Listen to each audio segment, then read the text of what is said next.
Welcome to the debate. Imagine trying to measure the exact size of a massive, moving object that you can't even see the edges of. Right. It sounds completely impossible.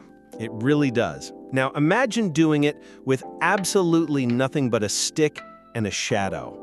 Because, well, that is exactly what happened in the year 240 BCE. It sounds like an ancient myth, honestly, but it is actually one of the most foundational moments in the history of science. Absolutely.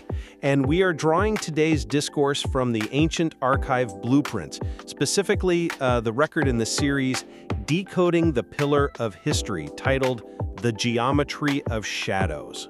Yeah, it's a great source. It chronicles how Eratosthenes, who was the chief librarian at the Great Library of Alexandria, basically measured the Earth over 2,000 years ago and got it astonishingly right. He really did. But, did he get it right because of rigorous science or just historical luck? That is the central question we are debating today. Right. Was Eratosthenes' astonishingly accurate measurement of the Earth a triumph of pure, unassailable deductive reasoning? Or did his reliance on highly imprecise empirical data mean his legendary accuracy was largely a product of historical luck? Well, I will argue that Eratosthenes' calculation represents a masterpiece of logical deduction and mathematical scaling. I mean, he essentially proved human intellect could conquer physical limits. And I will argue that while the geometric framework was elegant, sure, the physical measurements were profoundly flawed, making his celebrated 1% to 2% accuracy more of a coincidence than a rigorous scientific victory. Let's start with the sheer brilliance of the deductive process itself. Eratosthenes was a man affectionately or perhaps mockingly nicknamed Beta by his peers. Because they considered him second best in basically every field. Exactly, the perpetual runner-up. But he actually possessed a mind perfectly suited for this exact problem. He didn't just guess the size of the Earth, he built a flawless logical trap. And he built that trap starting with a very specific, almost mundane observation from the southern frontier city of Syene, which is modern-day Aswan. Right, a well in the desert. Yes, every year on the summer solstice, the sun would shine directly down a deep well at high noon, casting absolutely no shadow. The sun was at its absolute zenith. Exactly. And on its own, it's just a trivia fact about a well in the desert. But Eratosthenes weaponized it through contrast. How so? Well, at the exact same moment on the summer solstice, hundreds of miles to the north in Alexandria, he observed that a vertical obelisk did cast a distinct shadow. He used this to essentially obliterate the flat Earth null hypothesis. The source material actually outlines this beautifully through a hypothetical dialogue between Eratosthenes and his inquisitive, highly skeptical apprentice Demetrius. Oh yeah, Demetrius. He essentially acts as the voice of traditional flat Earth assumptions. Right. Aristotle points out to him that if the Earth were perfectly flat, well, the sun's rays would strike both cities at the exact same angle. Both would have no shadow, or both would have the exact same shadow. The very existence of a difference in the shadows was absolute, undeniable proof of the curve. I mean, it's a great conceptual leap. It is. But recognizing a curve is one thing. Measuring it is another. For the listener trying to visualize this, how exactly does he get a usable number out of a shadow? By using an instrument called a scaph. For those listening who maybe haven't encountered ancient Greek astronomical tools, think of a scaph as a hemispherical sundial. Okay, so like a bowl. Yeah, it's essentially a carved stone bowl with a vertical stylus, a pointer stick, sticking upright in the center. So it's mimicking the obelisk, but miniaturized for precise reading. Precisely. As the sun hits that pointer, it casts a shadow down into the curved bowl. By measuring the length of the shadow against the pre-carved markings inside the curve, you can read the exact angle of the sun's rays. And he got a very specific number. He did. Eratosthenes measured the Alexandria shadow at precisely 7.2 degrees. And 7.2 degrees just happens to be exactly 1/50th of a complete 360-degree circle. Which means his geometric scaling was scientifically flawless. He recognized that if the angle of the shadow is 1/50th of a circle, then the physical distance between the two cities must be exactly 1/50th of the entire planet's circumference. Look, I agree that the geometric concept is beautiful. The Euclidean logic is completely sound. But I challenge the empirical foundation upon which that beautiful logic rests. You're going after his data. Absolutely. A mathematical formula, no matter how pristine, is only as reliable as the variables plugged into it. We have to look at how he actually got his data. Well, before we dive into the sand and the dust of his physical data, we really need to fully appreciate the deduction itself. Eratosthenes took established knowledge and built on it. Like what? Like the fact that ships disappear hull first over the horizon, or the fact that the Earth casts a curved shadow on the moon during a lunar eclipse. He took these things and he pushed them from the realm of basic observation into the realm of scale. And the jump from observation to scale is exactly where the math comes in. Right. If we were to present this as a simplified classroom lesson for young high school geometry students, it essentially boils down to the rule of alternate interior angles. Okay, break that down for us. If I'm listening to this in my car right now, how do I picture alternate interior angles? So picture a giant circle, which is the Earth. Now draw a straight line vertically down through the center of the Earth. Okay, got it. That line represents the obelisk in Alexandria, pointing straight down to the planet's core. Then, picture the sun's rays coming in parallel to each other. One ray goes straight down the well in Syene, directly to the center of the Earth. And the other? The other ray hits the obelisk in Alexandria at an angle. So you have a straight line intersecting parallel lines. Exactly.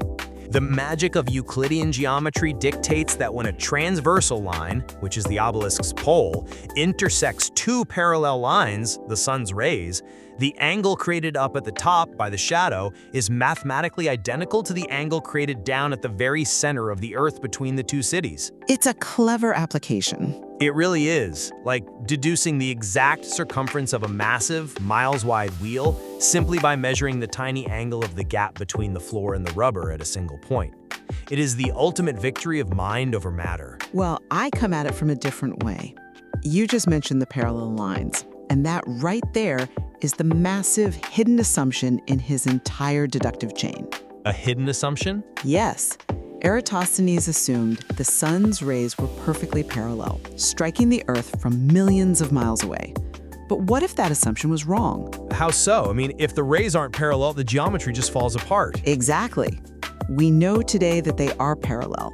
But if the sun were much closer to the Earth and much smaller, a flat Earth would also produce different shadow angles in two different cities. I see where you're going with this. Right?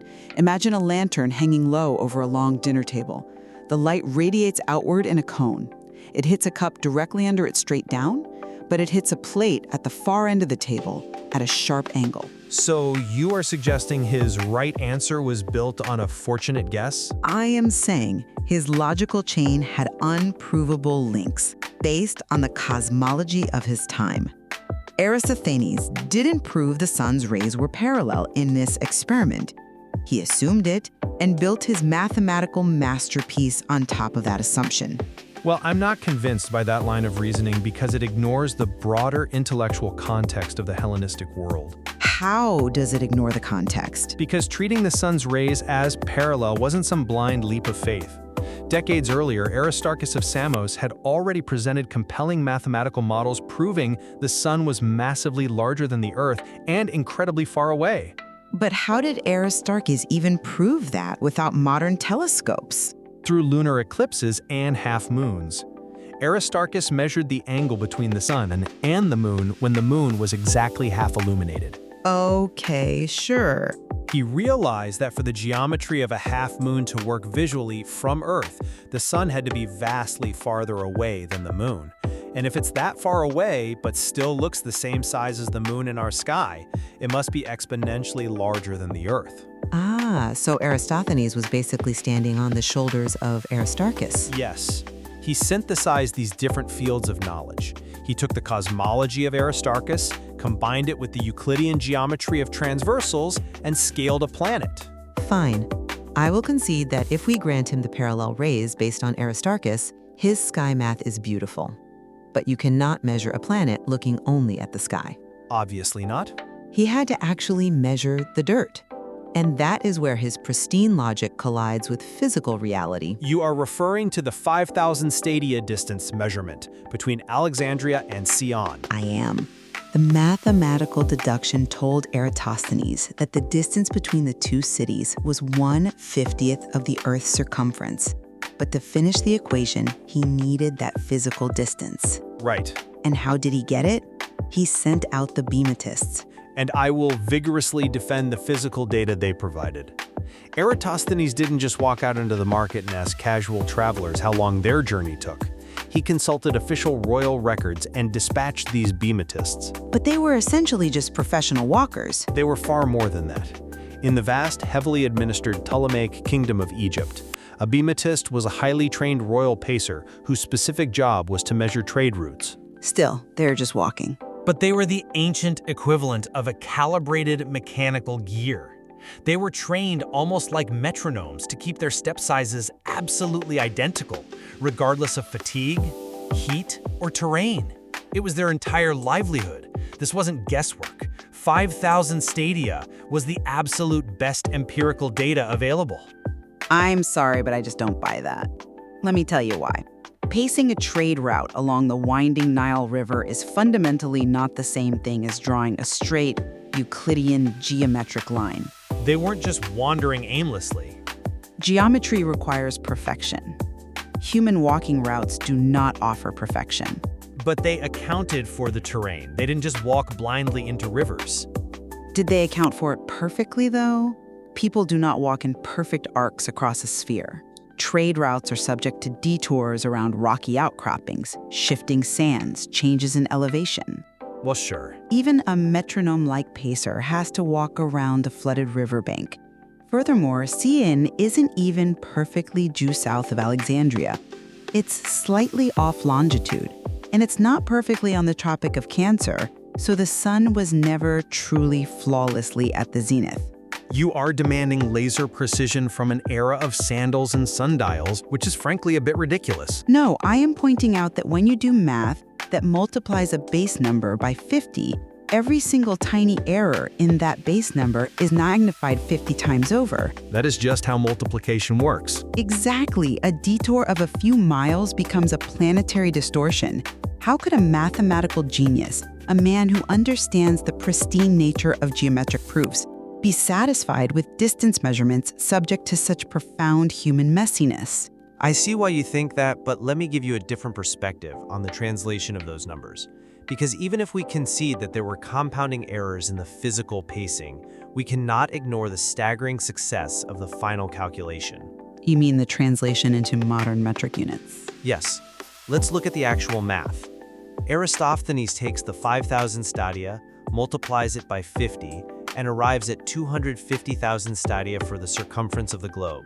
Right. Translating that ancient unit into modern kilometers is where things get truly fascinating. Fascinating or highly convenient for modern historians. Hear me out. If you are listening to this and wondering how a guy pacing the desert equates to a satellite measurement, consider the meridional circumference, meaning the measurement of the Earth vertically from pole to pole. Okay. The modern satellite measurement is 40,007 kilometers. Now let's look at the ancient Greek stadion. Which was notoriously inconsistent. True, but even applying the most conservative, widely accepted conversions, which range from 157 meters to 185 meters per stadion, his result is breathtaking. Breathtaking is a strong word. But it is! If you use the shorter stadia, 250,000 stadia yields 39,375 kilometers. If you use the longer one, it yields about 40,000 kilometers. Yeah. You are telling me that hitting a number between 39,000 and 40,000 when trying to measure the entire planet with a stick is just a lucky bounce of the dart? We must judge the method by its undeniably successful outcome. That's a compelling argument, but have you considered that this modern framing is a bit of historical cherry picking? Cherry picking? The math is straightforward multiplication. The multiplication is straightforward, yes. The translation is not, because we don't actually know which exact stadion Eratosthenes used. It was likely the Egyptian one. was it? Was it the Attic stadion, the Egyptian stadion, the Ptolemaic marching stadion? The length of a stadion varied from city to city in the ancient world. That is a fair point. Modern historians eager to hero worship the ancient Greeks often look at the menu of available stadion lengths and deliberately select the one that makes Eratosthenes' math look the most accurate to our modern 40,007 kilometers. But even the outer boundaries of the estimates put him incredibly close. It's not like one stadion length gives us 40,000 kilometers and another gives us 10,000 kilometers. True, but if you use some of the larger stadion estimates, you get closer to 46,000 kilometers. The difference between 39,000 and 46,000 kilometers is a massive margin of error. I still think... I insist that while the 1/50th ratio, the 7.2 degrees, is a brilliant mathematical truth, the translation to exact kilometers is a retroactive validation. We are imposing our modern obsession with precise metric accuracy onto an ancient philosopher who is probably perfectly happy just knowing the rough proportion of the world. I think that entirely underestimates his ambition. The source material highlights his aggressive charting, his obsession with finding the actual scale. Does it? Yes! Think back to the skeptical apprentice character, Demetrius. He represents the traditional mindset. He basically asks, we already know it's a sphere, why obsess over the vastness? And Eratosthenes replies that knowing the shape is not knowing the scale. Okay. He didn't just want a ratio, he wanted a number. He wanted to comprehend the physical dimensions of the space humanity occupied. And he achieved a conceptual grasp of those dimensions. I'll give him that. But true intellectual charity means we have to separate the brilliance of the geometric framework from the messiness of the ancient data. You really can't let the bematists go, can you? No, I can't.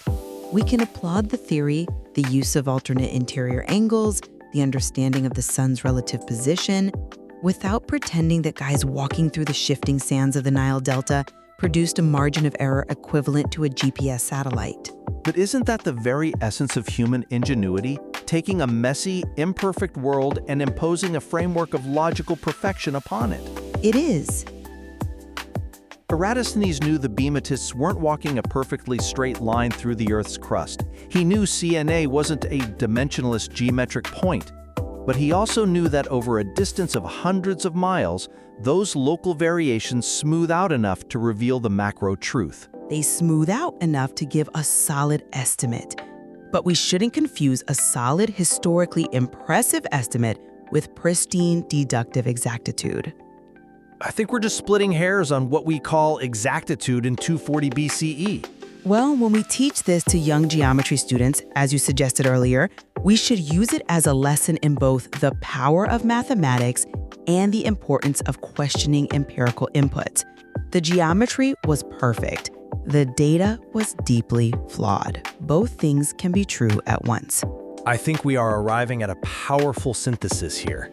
As we look at summarizing our positions, I maintain my stance on the sheer breathtaking triumph of this moment. Naturally. Despite the profound technological limitations of 240 BCE, Eratosthenes successfully encircled the globe with his mind. He didn't need to sail around the world or scale its highest peaks.